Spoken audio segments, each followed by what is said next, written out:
التصحيح في تمرين في دراسة الدالة تحتوي على اللوغاريتم. دونك التمرين فيه جوج ديال الأجزاء. الجزء الأول الهدف ديالو هو تحديد إشارة الدالة المساعدة جي، بحيث الدالة جي هي معرفة على المجال ناقص ما لا نهاية صفر مفتوح بما يلي: جي دو إكس يساوي إكس زائد واحد زائد إلين ناقص إكس. أول سؤال هو أحسب جي بريم دو إكس لكل إكس من المجال ناقص ما لا نهاية صفر، ثم اعطي جدول تغيرات جي.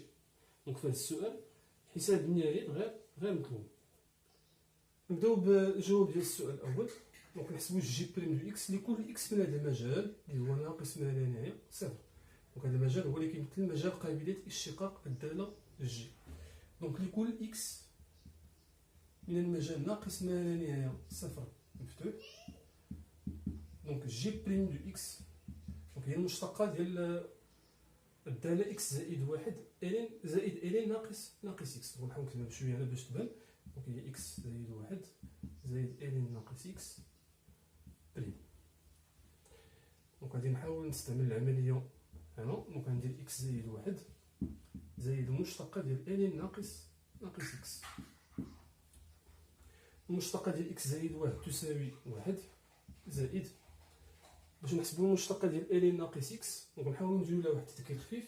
دونك إلين يو دو إكس إلا بغينا نديرو المشتقة ديالها، يعني ماشي بالضرورة تكون دي إكس في يعني الإلين ديال إكس، مثلا يو دو إكس يعني مركب دالتين، دونك إلين ديال شي تعبير آخر. دونك يو دو إكس عندي هنا في القاعدة هو هاد ناقص إكس. دونك كقاعدة غتعطينا المشتقة ديالها هي يو بريم دو إكس على يو دو إكس. دونك هذا تذكير لحساب الدالة المشتقة ديال إلين يو دو إكس. دونك نحاولو نوضحوها. دونك قلنا يو دو إكس هنا هي ناقص إكس والدالة المشتقة هي ناقص إكس، ولكن اش غنديرو لها بريم.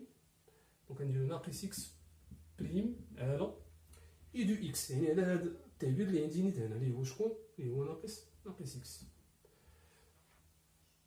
تساوي واحد زائد المشتقة ديال ناقص إكس هي ناقص واحد على ناقص إكس غنخليها كما هي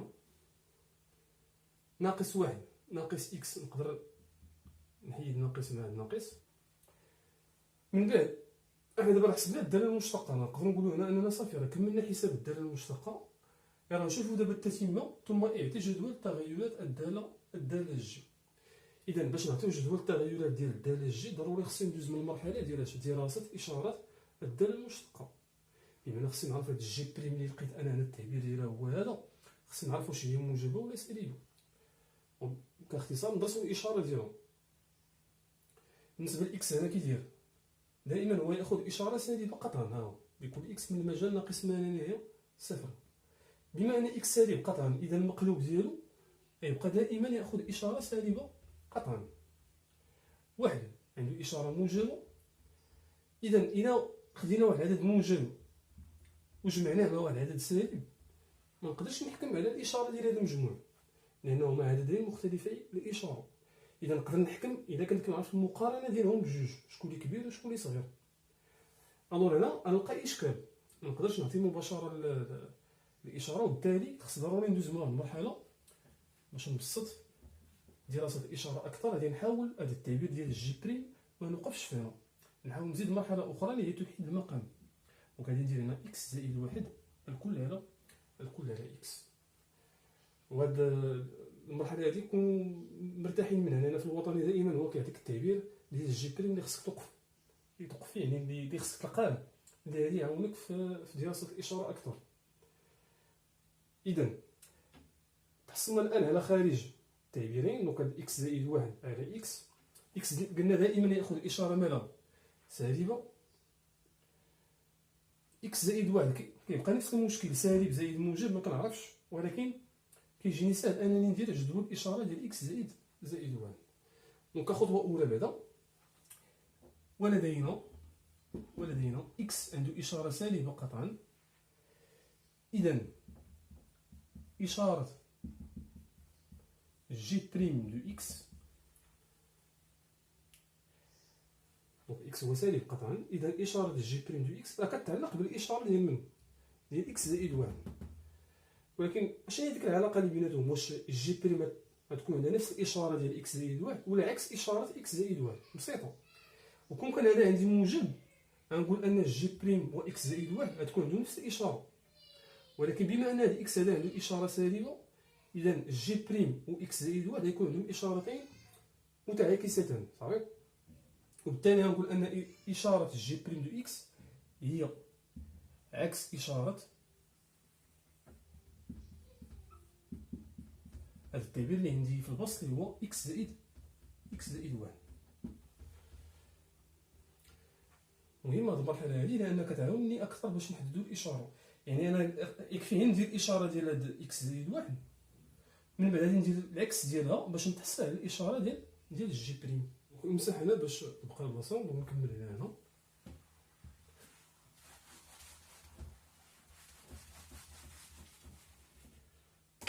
دونك دابا هنا غادي نتكونسونطرا دابا انا مع هنا نحدد الاشاره ديال اكس زائد واحد. دونك غادي نجي نقول ليه لدينا اكس زائد واحد تساوي صفر تكافئ ان اكس تساوي ناقص واحد. اذا ندير دابا الجدول ديال الاشاره. غادي ندير اكس ندير هنا اكس زائد واحد. دونك اكس زائد واحد لقينا كتنعدم فاش من قيمه في القيمه الى ناقص واحد. نورمالمون اكس زائد واحد هي هادو باش نشرحها لكم بواحد الطريقه بسيطه. هاد اكس زائد واحد نورمالمون هي داله حدوديه. خلينا نعطي بشويه كاين باقي كيلقى اشكال في هاد النوع ديال دراسه الاشاره. هذه داله حدوديه هي معرفه على اخ بمعنى ناقص ما لا نهايه زائد ما لا نهايه. اكس زائد واحد قلنا كتنعدم اذا كان اكس كيساوي ناقص واحد، بمعنى خص يبان هذه الهضره اللي قلنا عليها اكس زائد واحد خصها تنعدم في واحد القيمه قلنا هي ناقص واحد. هذه كتحدانيه يعني حدوديه من الدرجه الاولى كتكتب على الشكل ديال ا اكس زائد بي. ا في الحاله هذه هو المعامل ديال الحد من الدرجه الاولى، بمعنى فشحال ضربنا داك اكس اللي عندي هنا. انا اكس ضربناه في واحد، بمعنى ا عنده اشاره موجبه قطعا. لقى علاش كتقولها في الاشاره ديال الحدانيه ديما على اليمين كنديروا اشاره ا اللي هي موجبه في هذه الحاله، وهنا كنديروا عكس اشاره ا. مزيان. ولكن انا الا خديت البال هاد اكس هذا اللي خدام عليه انا كاين فقط على المجال ناقص ما لا نهايه صفر. بمعنى انا في هذا الجدول هذا من الاحسن الى لقيت من الاول نعطي المجال اللي خدام عليه من الاول. دونك ناقص ما لا نهايه حتى ناقص واحد، من ناقص واحد عاد جايه صفر، من صفر عاد زائد ما لا نهايه. دونك اكس زائد واحد كيفاش دايره الاشاره ديالها ما بين ناقص واحد وصفر؟ غتكون دائما منها موجبه، وبالتالي هذا المجال هذا نقدر نحيدو كاع هنا صافي. دونك نقدر نضرب عليه من هنا. دونك غادي ندير هكا بلاصه زائد ما لا نهايه قلنا غادي نديرو صفر ونخليو دائما هنا زائد. غادي نديرو هنا صفر بشرط ان اكس ما خصوش يساوي صفر، بمعنى خصني نحرم هذا الصفر هذا، وبالتالي غادي ندير سطر هكا مزيان. الاشاره ديال اكس زائد واحد هي عرفناها، وبالتالي غادي نجبد منها الاشاره ديال الجي بريم عن طريق يعني نديرو الاكس ديال دوك الاشارات. وبالتالي غندير هنا جي بريم دو اكس نزيدها في التحت، بما ان هذه كتنعدم في ناقص واحد اذا حتى الجي بريم غتنعدم كذلك في ناقص واحد. والاشارات كيتقلبوا، بمعنى انا كان هنا زائد هنا يولي عندي ناقص وهنا يولي عندي زائد. ودائما الصفر ما خصوش يكون داخل. داكور حتى هنا الامور مزيانه. بما اننا لقينا صافي الاشاره ديال الداله المشتقه نستنتجوا التغيرات ديال الجي. نقدروا نعزلوها بوحدها ولا نديروها مباشره في التحت ديال هذه الاشاره ديال الجي بريم. دونك مباشره نديروا التغيرات ديال الداله الجي، وحتى هي معرفه كذلك على المجال ناقص ما لا نهايه صفر مفتوح. الو هنا التغيرات عفاكم ياك اشاره الداله المشتقه كنخرجوا منها التغيرات ديال الداله الجي. بما ان الجي بريم موجبه على هذا المجال ناقص ما لا نهايه ناقص واحد، بالتالي الداله غتكون تزايديه قطعا. ما تبقاوش ديروا بحال هكا عفاكم، ردوا البال ياك ما كنفرقوش هاد المجالات في التغيرات ياك. على المجال ناقص واحد زيرو الداله المشتقه تاخذ اشاره سالبه، وبالتالي الداله تكون هنا تناقصيه. مازال ما ساليت، يكفي نحسب الصوره ديال ناقص واحد، نعطي القيمه ديالها هنا. نورمالمون خصني نزيد النهايات عند المحدد ديال المجموع التعريف، بمعنى النهايه بجوار ناقص ما لا نهايه، ونحط هنا النهايه بجوار صفر على اليسار. ولكن معليش ندير هاد المسائل هادو لانه قال لي انا حساب النهايات غير مطلوب. دونك يكفي هنا نحط غير الصوره. دونك نجي نحسب الصوره هنا. دونك جي ماشي جي بريم، جي هنا اي حاجه كندير هنا متعلقه بالداله جي. دونك جي ديال ناقص واحد، جي ديال ناقص واحد يساوي، ونحسبها. دونك هو التعبير ديال الجي. دونك هي واحد ناقص واحد زائد واحد، ناقص واحد زائد واحد زائد ان ناقص اكس، بمعنى ناقص واحد، يعني هي واحد. ان واحد هي زيرو، ناقص واحد زائد واحد هي صفر. بالتالي نلقى هنا غنلقى القيمه اللي هي الصفر. وهنا كيكون الجواب ديال جدول التغيرات ساليناه. ونمروا الى السؤال الثاني. يستنتج ان لكل اكس اصغر قطعا من الصفر جي دو اكس اصغر من او تساوي الصفر. الاستنتاج هنا يعني نحاولوا نوظفوا جدول التغيرات اللي لقيناه في السؤال السابق. دونك جدول التغيرات ها هو. كنلاحظوا ان الجي بريم كتنعدم مع تغيير الاشاره.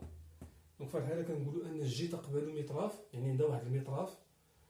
المطراف اما يقدر يكون مطراف علوي ولا دنوي، بمعنى عندها واحد القيمه قصوى ولا قيمه دنيا في واحد النقطه معينه في هذا المجال.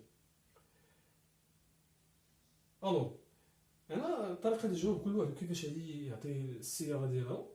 دونك انطلاقا من جدول التغيرات الداله جي، نلاحظ ان جي تقبل مثلا قيمه قصوى مطلقه، لان عندها واحد القيمه قصوى هي الكبيره فيهم، هي صفر. دونك تقبل قيمه قصوى مطلقه عند اكس يساوي ناقص واحد على المجال ناقص ما لا نهايه زيرو. نحاول نديرو هاد الصياغه ديال الجواب. دونك انطلاقا من جدول تغيرات جي، نلاحظ ان جي تقبل قيمه قصوى مطلقه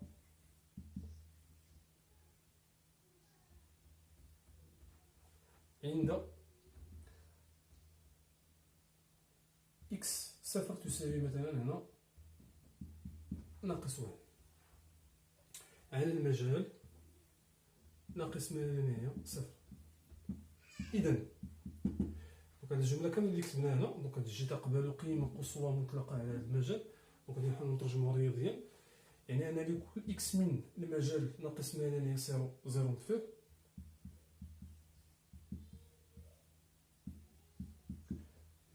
فإن جي دو إكس الكلبل أنا راه قلنا تقبل قيمة قصوى، بمعنى جي دو إكس يولي دائما أصغر. القيمة ديال الصور ديال إكس بهاد الدالة جي يبقاو دائما أصغر من ديك القيمة القصوى. دونك شكون هي ديك القيمة القصوى؟ راه حنا كنعرفو القيمة ديالها هنا هي زيرو، يعني بما أنني كتبت هنا عند إكس يساوي ناقص واحد، دونك غندير هنا أصغر من أو تساوي جي ديال ناقص واحد. والجي ديال ناقص واحد راه ديجا حسبناها، لقيناها هي الصفر. أي أن لكل إكس من المجال ناقص ما لا نهاية صفر، دونك جي دو إكس أصغر من أو تساوي الصفر. نمر الآن إلى الجزء الثاني. نعتبر الدالة اف المعرفة على المجال ناقص ما لا نهاية صفر مغلق من عند الصفر بما يلي: اف لإكس تساوي إكس أس 2 زائد 2 إكس إلى ناقص إكس، و اف لصفر تساوي صفر. السؤال الأول هو أحسب النهاية بجوار ناقص ما لا نهاية للدالة دونك نديرو الجواب ديال السؤال الأول. دونك النهاية ديال اف لإكس بجوار موان انفيني هي النهاية ديال إكس كاري زائد جوج إكس إلى ناقص إكس.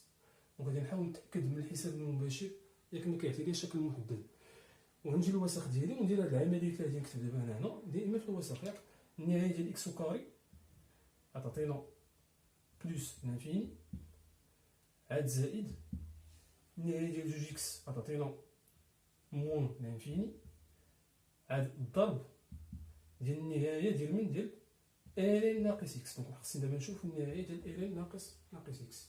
دونك غنجي هنا نكتبها بشوية.